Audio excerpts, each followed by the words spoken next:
வாழைக்காய் வறுவல் எப்படி செய்கிறது அப்படின்னு பார்க்கலாம் வாங்க. ஃபிஷ் ஃப்ரை செய்வாங்க பார்த்தீங்களா, அதே மாதிரி இன்றைக்கி நம்ம வாழைக்காய் வச்சு செய்ய போகிறோம். வீடியோ முழுசாக பாருங்கள். நம்ம வந்து வாழைக்காவை வந்து ஃபஸ்ட்டு நல்லா கழுவிக்கிட்டு 2 பக்கம் ஓரத்தில் இருக்கிறத கட் பண்ணி எடுத்து வச்சுக்கலாங்க. எடுத்து வச்சுட்டு அதுக்கப்புறம் இந்த தோலை வந்து எப்படி வந்து ரிமூவ் பண்ணுறது அப்படின்றதுமே காமிக்கிறேன். இந்த மாதிரி உங்கள்கிட்ட இருந்துச்சுன்னா அதை அழகாக வச்சிங்கன்னு வச்சுங்க, வந்துடும் உங்களுக்கு தோல். நீங்கள் உருளைக்கிழங்கு அதோடைய தோலுமே இது பண்ணிக்கலாம். வாழைக்காய் எல்லாத்துக்குமே யூஸ்ஃபுல்லாக இருக்குங்க. நான் வேணால் இது பின் பண்ணி வைக்கிறேன், இல்லாதவங்க வாங்கிக்கோங்க. இப்போ வந்து பாருங்கள், இப்போ நம்ம நல்லா தோலெல்லாம் எல்லா வாழைக்காவுக்கும் தோலை வந்து சீவிட்டோம். அதுக்கு முன்னாடி ஒரு பாத்திரத்தில் நல்லா தண்ணியை வச்சுருங்க. தண்ணி கொஞ்சம் நல்லா கொதிக்கட்டு அதுக்கு சைட்லேயே நம்ம வந்து இன்னொரு பாத்திரத்துலையும் தண்ணி ஊற்றி வச்சுக்கணும். நம்ம வாழைக்காவை கட் பண்ணும்போது ஒன் பை ஒன்னாக நம்ம வாழைக்காவை போடணும். இப்போ வந்து உப்பு போடலாம். தண்ணி நல்லா கொதிச்சதுக்கு அப்புறமேட்டுக்கு உப்பு போட்டோம். அதுக்கப்புறம் மஞ்சத்தூள் கொஞ்சம் போடலாங்க. இங்கே பாருங்கள், நல்லா கொதிச்சிருக்கிறது தெரியுதுங்களா? உப்பு போட்டு மஞ்சத்தூள் கொஞ்சமாக போட்டுக்கலாம். மஞ்சத்தூள் உங்களுக்கு ஆப்ஷன் தான், வேணுன்னா போட்டுக்கலாம், இல்லைன்னா வேணாங்க. ஏன்னா மஞ்சத்தூள் போட்டால் கொஞ்சம் கலர் வந்துடும். நான் வந்து மஞ்சத்தூள் போட்டுட்டேன். நீங்கள் வேணால் மஞ்சத்தூள் வேணால் அவாய்ட் பண்ணிக்கோங்க. இது வேக வைக்க இப்போ வந்து தோலை வந்து சீவிட்டேன் பாருங்கள், ஈஸியாக வந்துருச்சு. இந்த இது நான் உங்களுக்கு பின் பண்ணுறேன்.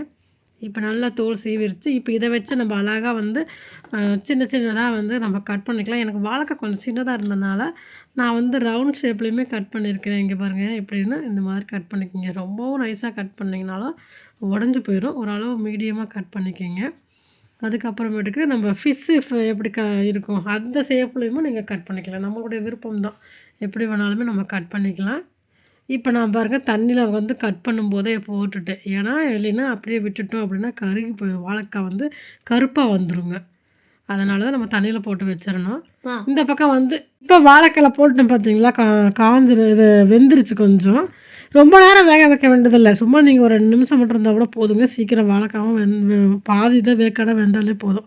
ஏன்னா நம்ம ஃப்ரை பண்ணும்போது அதில் வெந்துடும். நான் இப்போ ஃபிஷ் ஷேப்லையுமே வந்து இந்த வாழைக்காவுமே கட் பண்ணி வச்சுருக்கேன். என்கிட்ட சின்ன வாழைக்காய் இருந்தனால நான் அதை மாதிரி தான் கட் பண்ண முடியுது. பாருங்கள், வெந்ததுக்கப்புறம் வந்துருச்சு இப்படி இருக்குன்ட்டு. கொஞ்சம் நான் மஞ்சத்தூள் போட்டனால கலர் இதாகிருச்சு. நீங்கள் வெறும் உப்பு மட்டும் போட்டு கூட லைட்டாக வேக வச்சுக்கலாம் நீங்கள். அதுக்கப்புறம் இதுக்கு தேவையான பொருட்கள் வச்சுருக்கோம். தேவையான அளவு இஞ்சி பூண்டு பேஸ்ட்டு எடுத்துருக்கோங்க. கார்ன்ஃப்ளவர் மாவு கொஞ்சம், அப்புறம் ஃபிஷ் ஃப்ரை கபாப் மசாலா தூள் இருக்குங்க, அது கொஞ்சோண்டு எடுத்துக்கலாம். அதுக்கப்புறமேட்டுக்கு வரமிளகாத்தூள். இது எல்லாமே நம்ம கலந்து ரெடி பண்ணிவிட்டு அந்த வாழைக்காய் மசாலா தடவி கொஞ்சம் நேரம் ஊற வச்சுருவோம். இப்போ வந்து நம்ம மசாலா எல்லாமே தடவிட்ட பிறகு அந்த பாத்திரத்துலேயே வந்து கொஞ்சமாக தண்ணி மட்டும் போட்டு நல்லா கலந்துட்டு அதுக்குள்ளேயே வாழைக்காய் போட்டு ஒரே மிக்ஸ் பண்ணால் போதுங்க. 1 பை 1 வாழைக்காய் எடுத்து தடவணும் கிடையாது. நான் இப்போ அப்படி தான் பண்ணினேன். நான் அதுவுமே வீடியோவில் காமிக்கலான்றது. அப்புறம் பார்த்திங்கன்னா திடீர்னு கேமரா பார்த்திங்கன்னா ஒரு மாதிரி இருந்துச்சு. உங்களுக்கு பார்த்தாலே தெரியும், கொஞ்சம் மங்கலாக அந்த மாதிரி இருந்துச்சு. அதான் என்னால் எடுக்க முடியல. அதுக்கப்புறம் தான் என்னென்னு பார்த்துட்டு இது நல்லா நீங்கள் தடவை வச்சுட்டு ஒரு 10 நிமிஷம் இருந்தால் போதுங்க. நல்லா மசாலா எல்லாத்துலேயுமே ஊறிடும். ஊறினதுக்கப்புறம் பாருங்கள் எப்படி இருக்குது அப்படின்ட்டு. இப்போ வந்து நம்ம 1 பை 1 வந்து போடலாம் தோசைக்கல்லில். இந்த மாதிரி நம்ம வந்து ஃபிஷ்ஷு சாப்பிடாதவங்க, நான்வெஜ் சாப்பிடாதவங்க நம்ம இந்த மாதிரி சாப்பிட்லாம், நல்லாயிருக்கும் டேஸ்ட்டாக. இங்கே பாருங்கள், தோசைக்கல் வச்சுருக்கேன். தோசைக்கல் நல்லா வந்து ஹீட் ஆனதுக்கப்புறம் எண்ணெய் மேலே ஊற்றிடுங்க. எண்ணெயும் நல்லா ஹீட் ஆனதுக்கப்புறமேட்டுக்கு வாழைக்காய் போடுங்க. அப்போ தான் ஒட்டாமல் வரும். நல்லா காஞ்சிருச்சு. நம்ம இந்த டைமில் எல்லாத்துக்கும் தள்ளி கொஞ்சம் வச்சிடலாங்க.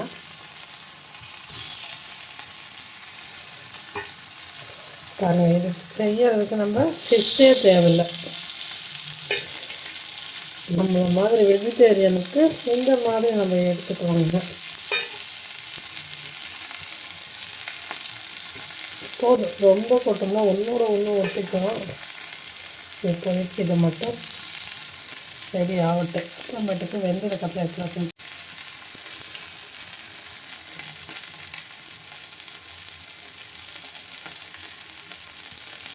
இப்போ பாருங்கள், நல்லா போகணும். திருப்பி விட்ருக்கேன். இன்னும் நல்லாக பொறுமையாக திருப்புங்க. நல்லா வேகட்டும். நல்லா வெந்ததுக்கப்புறம் எப்படி இருக்குன்னு பார்க்கலாம்.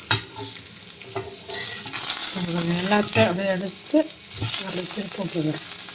அழகாக ஃபிஷ்ஷு மாதிரியே வந்திருக்கு பார்த்தீங்களா? மீனை பொறுத்த எப்படி பொறுப்போம் அதே போல் நல்லா வந்துருக்கு. கொஞ்சம் நான் கார்ன்ஃப்ளவர் மாவு கொஞ்சம் போட்டுக்கிட்டிங்கன்னா நல்லா கொஞ்சம் மொறுன்னு இருக்கும். சிம்மில் வச்சுக்கோங்க, அப்படின்னா தான் கருகாது. பார்த்தீங்களா எவ்வளோ நல்லா இருக்கு வந்திருக்குன்னா? இன்னும் கொஞ்சம் நல்லா வேக விட்டுலாம். வெந்ததுக்கப்புறம் எப்படி இருக்குன்னு பார்க்கலாங்க. வேறு எடுக்கும்போது நல்லா சாஃப்டாக இருக்கும். சாப்பிட்டு பார்த்துட்டு எப்படி இருக்குன்னு பார்ப்போம். எண்ணெய் நான் நல்லா எண்ணெய் ஊற்றி கொஞ்சம் எண்ணெய் காஞ்சதுக்கு அப்புறமேட்டுக்கு நீங்கள் வாழைக்காய் போட்டிங்கன்னா ஒட்டாதீங்க பாருங்களேன். எடுத்து காமிக்கிறேன் பாருங்கள் எப்படி அழகாக வந்திருக்காங்க. எங்கேயுமே ஒட்டல பாருங்கள். பாருங்க சூப்பராக வந்திருக்குங்களா? நீங்களும் கண்டிப்பாக செஞ்சு பாருங்கள், நல்லாயிருக்கும். நீங்கள் பாருங்கள் எப்படி சூப்பராக செஞ்சுருக்காங்க. எப்படி மீனுக்கு வறுவல் செய்வோமோ அதே போல் வாழைக்காவை வச்சு 65 மாதிரி செஞ்சுருக்கோம் பாருங்கள் வறுவல். வெஜிடேரியனாக இருக்கிறவங்க நம்ம இந்த மாதிரி வாழைக்காலை மீனுக்கு எப்படி செய்வாங்களோ அதே போல் நம்மளும் செஞ்சு சாப்பிட்லாங்க.